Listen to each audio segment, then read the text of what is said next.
सरकार तो बिल्कुल ही नहीं चाहती है कि हम लोग इस प्रकार से अपनी पावर दिखाएं, लेकिन हमको अपना करना चाहिए।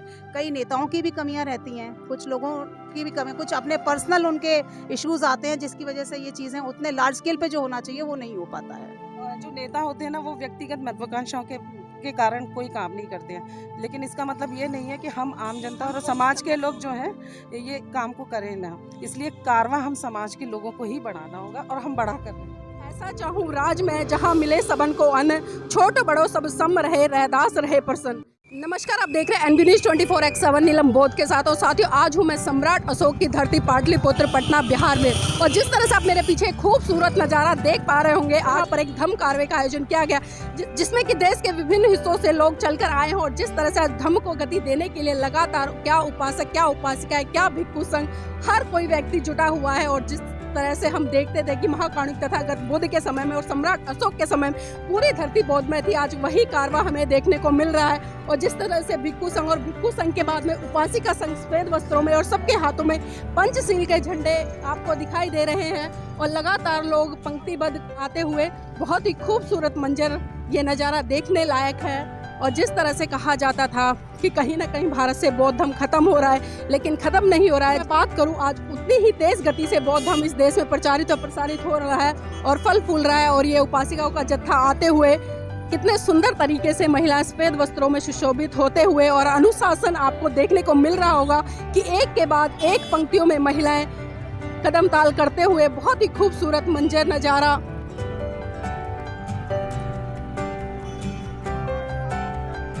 और बीच बीच में आपको कुछ ऐसे चेहरे दिखाई दे रहे होंगे सामाजिक तौर पे जो लगातार क्रांति करते रहते हैं, बुद्धिजीवी है, जिनको कि मान्यवर काशीराम जी ने भी एक संज्ञा दी थी। तो वो लोग भी इस कड़ी में हमारे साथ में हैं। और जिस तरह से उसके पीछे आप देख पाएंगे, उपासकों के पीछे जो जत्था है वो है झांकियों का। बहुत ही सुंदर तरीके से झांकियाँ तैयार की गई हैं, सजाई गई हैं फूल मालाओं से। और एक से बढ़कर एक महान पुरुषों की यहाँ पर जो प्रतिमाएं हैं, या पिक्चर्स के माध्यम से या मूर्तियों के माध्यम से उनको भी लगाने का काम किया गया है। और पहला जत्था जिस तरह से आप देख पा रहे होंगे, पहला ही रथ है, उसमें भिक्षुणी संघ विराजमान है। और ये खूबसूरत नज़ारा पाटलिपुत्र पटना से आप लोगों के लिए। और दूसरी कड़ी में आप देख पाएंगे जिस तरह से जो सांची का स्तूप है साथियों, ये मध्य प्रदेश में है। और उसकी एक सुंदर झांकी यहाँ पर बनाई गई है, हूबहू, बहुत खूबसूरत। और उसके पीछे भिक्षु संघ उस रथ में विराजमान, और महाकाणिक तथागत बुद्ध की विशाल प्रतिमा। और जिस तरह से आप देख सकते हैं कि लिखा हुआ है, चलो पाटलिपुत्र, चलो पाटलिपुत्र, विश्व के पहले सामाजिक, सांस्कृतिक, राजनीतिक परिवर्तक।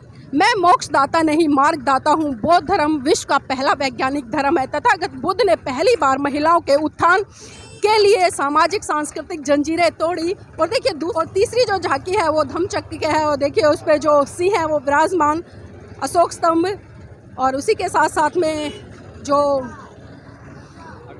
अगली झांकी है उसमें महाकाणिक तथागत बुद्ध की चलायमान प्रतिमा, बहुत ही सुंदर आकर्षण। और भिक्षु संघ भी विराजमान है वहाँ पर। और आप देख रहे हैं जो धम्म सेनापति है, बोधि सारिपुत्र, उसकी जो झांकी है वो बनी हुई है। यहाँ पर उपासिकाएं संघ है। और जिस तरह से कहा गया है कि इस संसार में बुद्ध का प्रकट होना उतना ही दुर्लभ है जितना कि औदुंबर वृक्ष का खिलना, और हजारों लाखों वर्षों में एक बार ऐसा होता है। तथागत बुद्ध ने हमेशा कहा है कि सारिपुत्र के वचनों को बुद्ध का वचन माना जाए।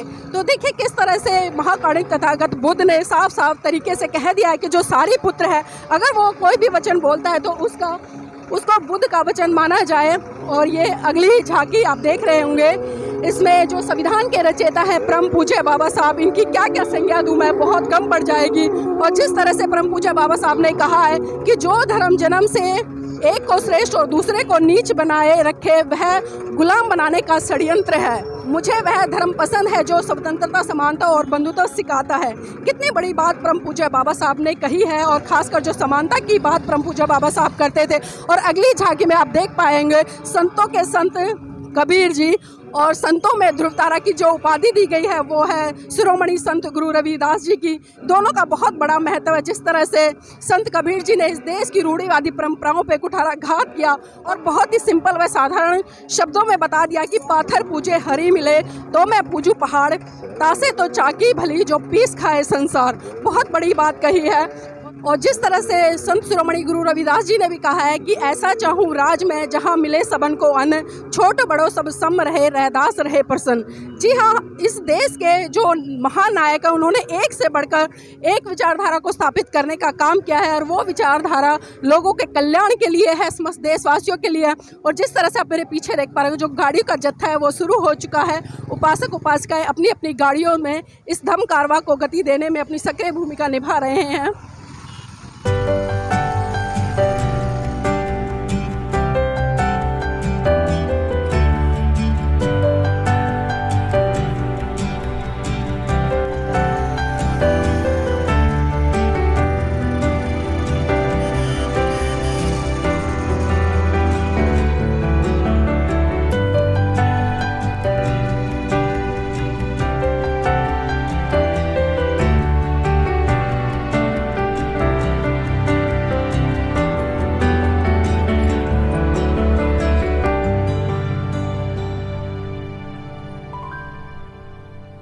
बहुत खूबसूरत मंजर, जितनी प्रशंसा की जाए उतनी कम है, शब्दों के माध्यम से बयान नहीं कर सकती इस खूबसूरत मंजर को पाटलिपुत्र की धरती से। जी हाँ, बोध गया में जिस तरह से महाकारुणिक तथागत बुद्ध को ज्ञान की प्राप्ति हुई थी और जो उनका जन्म था वो लुम्बिनी में हुआ था, नेपाल में। और सारनाथ में जिस तरह से बताया जाता है कि जो पहला धम्म उपदेश महाकारुणिक तथागत बुद्ध ने दिया था, जो 5 परिव्राजक थे। तो बहुत सारी विशेषताएं इस भारत देश के और खासकर बुद्ध की विचारधारा से अगर मैं जोड़ कर देखूं तो पूरा का पूरा भारत बोधमय है। और आज जिस तरह से आप देख सकते हैं, पंचशील के झंडों से बहुत सुंदर तरीके से इस यात्रा को सुशोभित करने का काम किया है। बहुत खूबसूरत मंजर, बने रहिएगा मेरे साथ में। और साथ ही आपसे आग्रह करूंगी कि इस वीडियो को ज़्यादा से ज़्यादा शेयर करते रहें। और अभी तक आपने NB न्यूज़ और धम्मपथ इंडिया और धम्म क्रांति को सब्सक्राइब नहीं किया है, इन तीनों चैनलों को आप सब्सक्राइब करें, वीडियो को लाइक करें, शेयर करें और कमेंट के माध्यम से बताएं कि खूबसूरत मंजर आपको कैसा लगा। बने रहिएगा मेरे साथ में इस खूबसूरत मंजर के साथ में।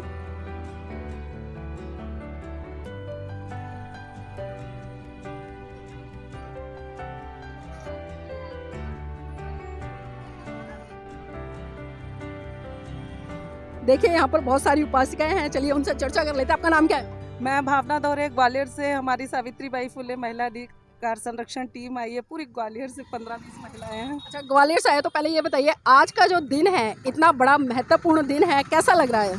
बहुत शानदार और मतलब बहुत दिल को खुश करने वाला। बुद्ध पूर्णिमा मतलब इतनी बड़ी रैली कभी निकलती नहीं थी, इस बार पहली बार देखिए कि इस तरह की रैली निकली है। अगले साल हम ग्वालियर में निकालेंगे। यहाँ से सीख लेकर जाएंगे। आपको कैसा लग रहा है? बहुत अच्छा, मन खुश हो गया ये रैली देखकर, अपनी पावर दिखाकर बहुत अच्छा लगा। इस प्रकार के आयोजन होते रहने चाहिए समय समय पर। लेकिन लगता नहीं है कि इस तरह के जो कार्यक्रम है उनको कहीं ना कहीं सरकार के द्वारा आयोजित करना चाहिए, लेकिन सरकार इस कड़ी में काम नहीं करती है, तो बेसिक कमियां कहाँ रह जाती हैं? सरकार तो बिल्कुल ही नहीं चाहती है कि हम लोग इस प्रकार से अपनी पावर दिखाएं, लेकिन हमको अपना करना चाहिए। कई नेताओं की भी कमियां रहती हैं, कुछ लोगों की भी कमी, कुछ अपने पर्सनल उनके इश्यूज आते हैं जिसकी वजह से ये चीज़ें उतने लार्ज स्केल पे जो होना चाहिए वो नहीं हो पाता है। जो नेता होते हैं ना, वो व्यक्तिगत महत्वाकांक्षाओं के कारण कोई काम नहीं करते हैं, लेकिन इसका मतलब ये नहीं है कि हम आम जनता और समाज के लोग जो हैं ये काम को करें ना। इसलिए कारवां हम समाज के लोगों को ही बढ़ाना होगा और हम बढ़ा कर रहे हैं। आप क्या कह रहे थे? लेकिन हमें मतलब जैसे गवर्नमेंट अगर सपोर्ट नहीं कर रही है, अगर हमें कोई सपोर्ट नहीं कर रहा है, तो हमें हमेशा कोशिश करनी है कि हमें अपने कारवां को आगे बढ़ाना है, हमें अपनी पावर दिखानी है। देखिए हमारे साथ ये भी आई है सुनीता जी भी। बिल्कुल, देखिए महिलाओं का कहना है कि हमें सरकार के वशीभूत नहीं होना है, सरकार पर डिपेंड नहीं होना है। ये हमारा भी नैतिक दायित्व बनता है कि हम इस कारवां को आगे बढ़ा के चले। आपका नाम क्या है? सुनीता मेरा तकलीफ विकलांग हूँ मैं। अच्छा जी। देखिए विकलांग है, लेकिन जो जोश, जो जज्बा, जो उत्साह है वो कहीं ना कहीं देखने लायक है। देखिए ये उन लोगों के लिए सबक है जो कहीं ना कहीं स्वस्थ होते हैं, 18-19 साल के होते हैं, युवा अवस्था में होते हैं, जो जोश और होश और जोश के साथ में और उमंग के साथ में काम कर सकते हैं, लेकिन काम नहीं करते हैं। लेकिन उन लोगों को इन लोगों से सीख लेनी चाहिए। और देखिए जिस तरह से, और मेरे साथ में डॉक्टर साहब है। डॉक्टर साहब, चाहूँगी थोड़ा सा हमारे साथ में जुड़े, आइए। तो डॉक्टर साहब भी हमारे साथ हैं, उनसे जाए। डॉक्टर साहब, आज जिस तरह से पाटलिपुत्र की धरती पर ये भव्य कार्यक्रम का आयोजन किया जा रहा है, खासकर धम्म कारवां निकल रहा है, तो कैसा लग रहा है आपको? पहले ये बताएं हमारे दर्शकों को। पाटलिपुत्र का धरती पे 2000 साल के बाद ये दूसरी बार है। पिछले साल 2022 में भी हम लोग ने झांकी निकाली थी और इस बार भी उससे भी भव्य झांकी निकाला गया है, जो कि पूरे पाटलिपुत्र में यहाँ से कुम्हरार होते हुए पूरा अम्बेडकर बुद्ध संस्थान होते हुए पूरा पटना का ये घूमेगा ये। जी, तो कितने किलोमीटर की रहेगी ये धम्म यात्रा? ये धम्म यात्रा अभी 10 किलोमीटर जाना है, फिर 10 किलोमीटर लौट करने, करीब 20 किलोमीटर के आसपास ये धम्म यात्रा अभी चलेगा। जी, तो देखिए 20 किलोमीटर की ये धम्म यात्रा है और जिस तरह से आज पूरा का पूरा पटना पंचशील के झंडों से रंगा हुआ है। पंचशील के जो रंग है वो कहीं ना कहीं आज इस धरती को मैं कहूँगी कि सुशोभित कर रहे हैं।